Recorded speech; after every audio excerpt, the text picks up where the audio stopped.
এক ঘন্টা ধরে চারটা হাতে চাল করে ফেলাচ্ছি খালি আমরা করে পাইলাম না।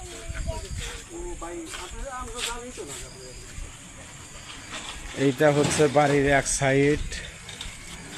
এক সাইডে এইভাবে সন্ত্রাসীরা এলোমেলোভাবে কোপায়া ভাঙ্গা ভিতরে প্রবেশ করছে।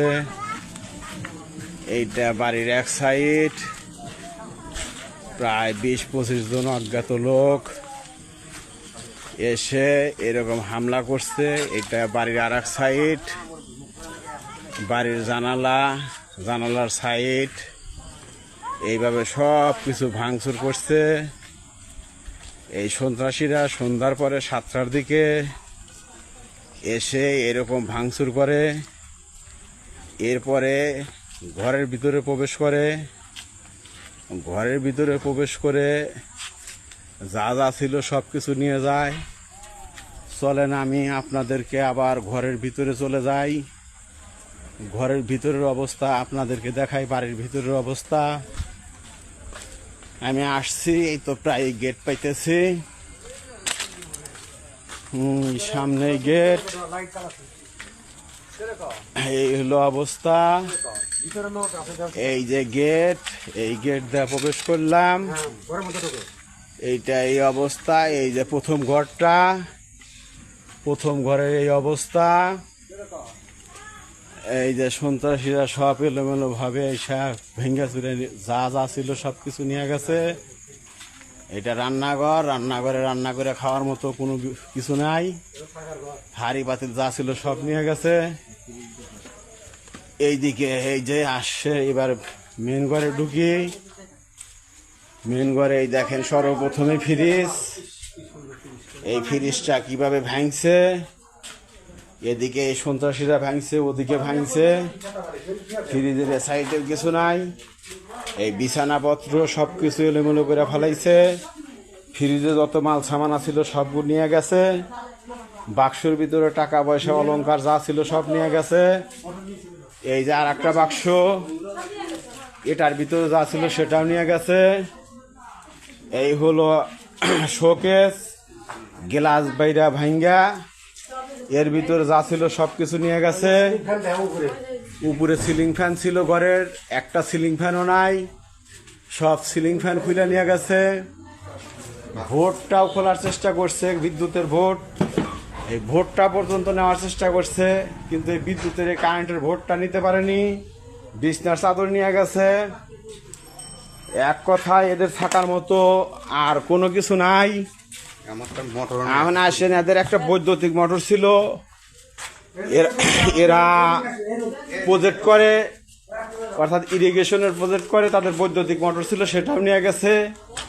এই রুমের অবস্থা দেখেন, এই যে তরকারি, এই যে ভাতের পাতিল, ভাত সব কিছু এলোমেলোভাবে ভাঙ্গা, এই যে ফার্নিচার সব কিছু কিভাবে ভাঙছে সব দেখেন। একটা বিছানায় চাদর নাই, টেবিলের ডুয়ার যে ছিল সেগুলি খুলছে, গোপনীয় জায়গা যা যা ছিল সবগুলি খুলা পুরা ঘরের ভিতর যা যা ছিল নিয়ে গেছে। এই ঘরে একটা ফ্যান দেখতে পাইতেছি, লোকজন আসার পরে এই ফ্যানটা নিতে পারে নাই, এ সাইডে ভেঙে ফেলাইছে। এখন চলেন আর একটা রুমে যাই। এই সাইডে আর একটা রুম আছে, এই রুমের ভিতরে দেখেন। এবার এই রুমের ভিতর প্রবেশ করি। এই রুমের ভিতর হলো এদের ধান থাকে, ইরিগেশনের যাবতীয় ধান থাকে। এখন একটা ধানের বস্তাও নাই, সব ধানের বস্তা সহ সব নিয়ে গেছে।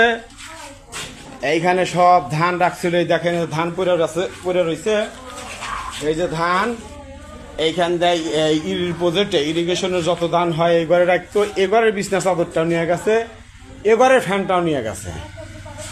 এই দেখেন এই যে ফ্যানের তারটা ছেঁড়া, এখান থেকে ফ্যানটা পর্যন্ত নিয়ে গেছে। এদিকে দেখেন এই বাড়িটা কিভাবে ভাঙছে, এই দেখেন এইখান দিয়ে বাইর করে সব ধানের বস্তা নিয়ে গেছে। এই যে তার চিহ্ন, এইখান দিয়ে নিয়ে গেছে। এই যে একটা জানলা, এটা ভাঙ্গা কি করছে, এটা এইভাবে নিয়ে গেছে। এই হলো পরিস্থিতি। সদর থানাকে অবহিত করার পরেও সিরাজগঞ্জ সদর থানা আসেনি। এই হলো অবস্থা। এরপরে পাকঘরে একটু চলেন, দেখি পাকঘরটা দেখি। পাকঘরের কি অবস্থায় দেখেন, এই যে আলু পেঁয়াজ যেখানে আছে, ভাত আছে, তাদের ভাতও খাইতে দেয় নাই। এই হলো পাকঘরের অবস্থা। এখানে দেখেন প্রত্যেকটা জিনিস কিভাবে তারা নিয়ে চলে গেছে। দেখেন এই ঘরের অবস্থা কি, কোনো একটা জায়গায় গোপনীয় জায়গা তারা ঠিক রাখে নাই, সব জায়গায় এলোমেলো তছনছ করে ফেলছে, সব যেন তারা নিতে পারে। কয়েকটা রসুন কয়েকটা পেঁয়াজ রেখে গেছে, একটা চাউলও রেখে যায় নাই। এই ফ্যামিলি রান্না করে খাবে যে সে চাউলটা পর্যন্ত নাই। এই পেঁয়াজের ব্যাগটা নিয়ে যাইতো, কিন্তু লোকজন আসার কারণে সেটাও নিতে পারে নাই। যাই হোক, এই বিচার কাকে দেব? সর্বশেষে আপনাদের উপরে থাকলো। এটা ভালো হয়েছে না অন্যায় হয়েছে, ন্যায় অন্যায় দেখে বিচার করবেন। স্থান হচ্ছে শিয়ালকোল ইউনিয়নের 4 নম্বর ওয়ার্ডের ক্ষুদ্র শিয়ালকোল গ্রামের কলির মোড় নামক স্থানে, কলির মোড় সংলগ্ন জাহাঙ্গীরের বাড়িতে এই ঘটনা ঘটেছে। তো আপনাদের কাছে বিচার, এটা আইন নিজের হাতে তুলে নেওয়া কতটুকু যুক্তিসঙ্গত? মানুষের কোনো ভুল ভ্রান্তি থাকতে পারে, সেই ক্ষেত্রে আইন আদালত আছে, সেটা দেখবে।